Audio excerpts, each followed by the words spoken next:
Imagine holding a relic from a battle that changed the course of history, a pocket watch, a medal, or a handwritten message that survived the chaos. These are not just artifacts, they are silent witnesses to the Battle of the Little Bighorn.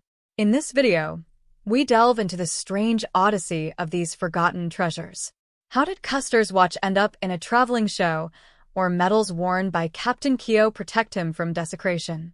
Each piece holds a mysterious journey of its own, waiting to be unraveled. From the twisted fate of George Armstrong Custer's personal effects to the papal medals worn by his men, these relics have traveled through time and space, telling histories we could never have imagined. And today, we'll bring these incredible tales to light. Stay tuned as we uncover these fascinating histories. Make sure to subscribe to Native Legacy and hit the notification bell for more Native American history and more. On June 25, 1876, the rolling plains of Montana echoed with the sounds of one of the most infamous clashes in American history, the Battle of the Little Bighorn.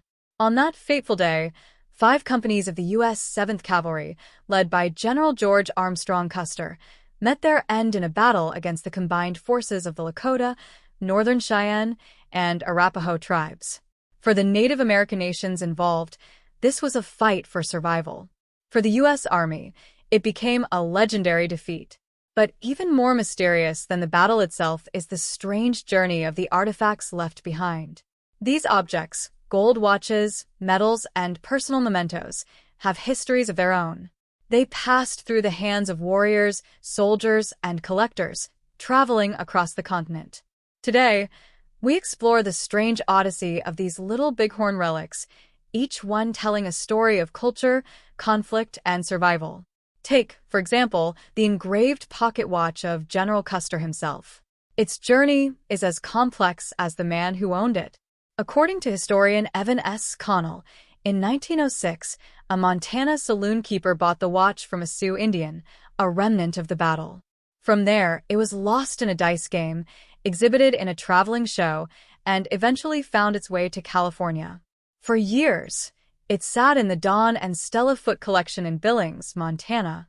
But when the city refused to pay to insure the collection, the artifacts were sold off, and today, the whereabouts of Custer's watch remain a mystery. However, there's another tale. Cecil Denny, a Canadian mounted, claimed he retrieved the same watch from none other than Sitting Bull and sent it to Custer's widow, Libby. The truth, as elusive as the artifact itself, leaves us wondering, where did the watch truly go, and who last held it? Another curious relic is Custer's last message to Captain Benteen. Written down by Adjutant Cook, this desperate call for help was lost for decades. Biographer William Graham tried to track it down in the 1920s, only to be told that it had perished in a house fire. But this wasn't true. The message had passed from Captain Benteen to a fellow officer and later to a private collector in New Jersey. After years in obscurity, it was finally discovered and secured for the West Point Museum, where it remains today, a silent witness to the chaos of battle. The medals of Captain Miles Keogh, who fought valiantly alongside Custer, tell yet another fascinating tale. Found on his body after the battle, these 2 papal medals may have been what saved him from mutilation by the warriors who stripped the fallen soldiers. The medals, awarded during the Papal War of 1860, were sent to his family in Ireland after the battle. They remained in the family's possession until 1988 when they were auctioned off, fetching $35,000. A reminder of how history can be both personal and valuable. And then, there's the story of 2nd Lieutenant John James Crittenden of Kentucky, a young officer who had just turned 22 when he died at Little Bighorn.